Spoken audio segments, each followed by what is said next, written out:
नमस्कार मित्रांनो, online info या चॅनलमध्ये आपण सर्वांचे स्वागत आहे.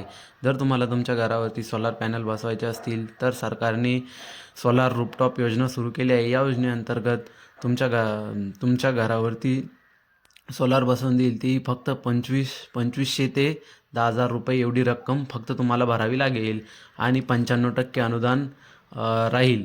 सगळ्यात महत्त्वाचं म्हणजे हे सोलार महावितरण हे तुमच्या घरावरती बसवणार आहे. यासाठी काय पात्रता राहतील, कशा पद्धतीने लाभ भेटेल, किती पैसे तुम्हाला भरावे लागतील, कोणत्या कोणत्या कॅटेगरीमध्ये भेटेल, संपूर्ण माहिती आपण या व्हिडिओमध्ये बघणार आहोत. तरी चॅनलला फॉलो करा आणि बेल आयकॉनवर क्लिक करून ऑल हे बटन प्रेस करा. 100 युनिटपेक्षा कमी वापर असलेल्या दारिद्र्य रेषेखालील आणि आर्थिकदृष्ट्या दुर्बल घरगुती वीज ग्राहकांना सोयी महाराष्ट्र आदिवासी रूफटॉप सोलार म्हणजे स्मार्ट योजना राबविण्याबाबत दिनांक 6 ऑक्टोबर 2025 रोजीचा हा GR आहे. तर आपण या GR आणखी काय माहिती दिली ते खाली बघू. शासन निर्णय काय आहे ते जरा बघून घ्या. आर्थिकदृष्ट्या दुर्बल वीज ग्राहकांना छतावरील सौर ऊर्जा प्रकल्प स्थापित करण्यात प्रोत्साहित करून विजेच्या बाबतीत स्वयंपूर्ण बनवणे, तसेच सौर ऊर्जेद्वारे निर्मित ऊर्जेची घरगुती वापरानंतर शिल्लक असलेली विजेची विक्रीमधून त्यांच्या उत्पन्नात अतिरिक्त स्रोत निर्माण करणे, त्याद्वारे छतावरील ऊर्जा निर्मिती क्षमता वाढणे, या शासन निर्णयाद्वारे मान्यता देण्यात येत आहे. या योजनेअंतर्गत एकूण 5 लाख घरगुती ग्राहकांना लाभ देण्यात येत आहे. दारिद्र्य रेषेखालील सुमारे 1,54,632 घरगुती वीज ग्राहक, तसेच ज्यांचा वीज वापर 100 युनिटपेक्षा कमी आहे, सुमारे 3,45,300 आर्थिकदृष्ट्या घरगुती वीज ग्राहकांना असा लाभ देण्यात येत आहे. तर आता आपण येथे समजून घेऊ तुम्हाला किती पैसे भरावे लागतील. घरगुती वीज ग्राहक गट प्रकार. तर यामध्ये आपण दारिद्र्य रेषेखालील ग्राहकाचा हिस्सा 2,500, तुम्हाला 2,500 भरावे लागतील. आणि राज्य शासनाचा हिस्सा 17,500 हा राज्य शासनाचा हिस्सा आहे. आणि केंद्र शासनाचा हिस्सा आहे 30,000.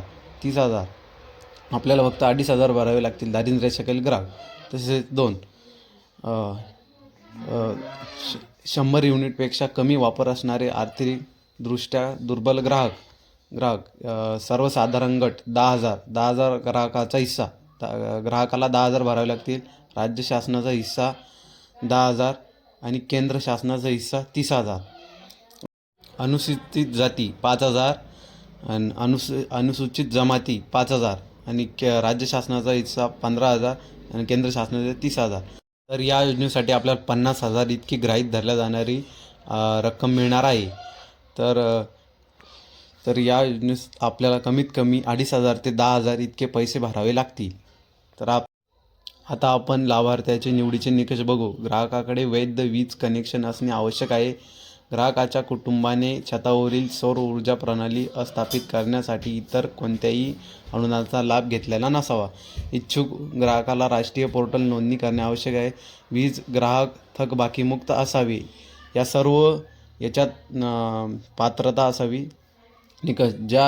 ज्या वीज ग्राहकाचा वीज वापर वर्ष 2025 ऑक्टोबर 2024 ते सप्टेंबर 2025 मधील कुठल्याही महिन्यात 100 युनिटपेक्षा जास्त नसेल, असेच ग्राहक योजनेस भाग घेण्यास पात्र असतील. फक्त सिंगल फेज वीज ग्राहक योजनेस भाग घेण्यास पात्र असतील. दारिद्र्य रेषेखालील सर्व ग्राहकांना लाभ देण्यात येईल. दारिद्र्य रेषेखालील ग्राहक वगळता इतर ग्राहकांसाठी सदर योजना प्रथम येण्यास प्रथम प्राधान्य या तत्त्वावर राबविण्यात येईल. डिसेंबर 2025 पर्यंत योजनेमध्ये दारिद्र्य रेषेखाली एकूण 1,54,622 पेक्षा कमी 0 ते 100 युनिट वापरणाऱ्या ग्राहकांना वळवण्याचा अधिकार महावितरण कंपनीकडे राहील. योजनेचा कालावधी. सदर योजनेचा कालावधी मार्च 2027 पर्यंत असेल. तर अशा प्रकारे ही योजना आहे. आपल्याला आता सगळी माहिती समजली असेल. जर काही शंका असेल तर आम्हाला कमेंट करा आणि चॅनलला फॉलो करा आणि लाईक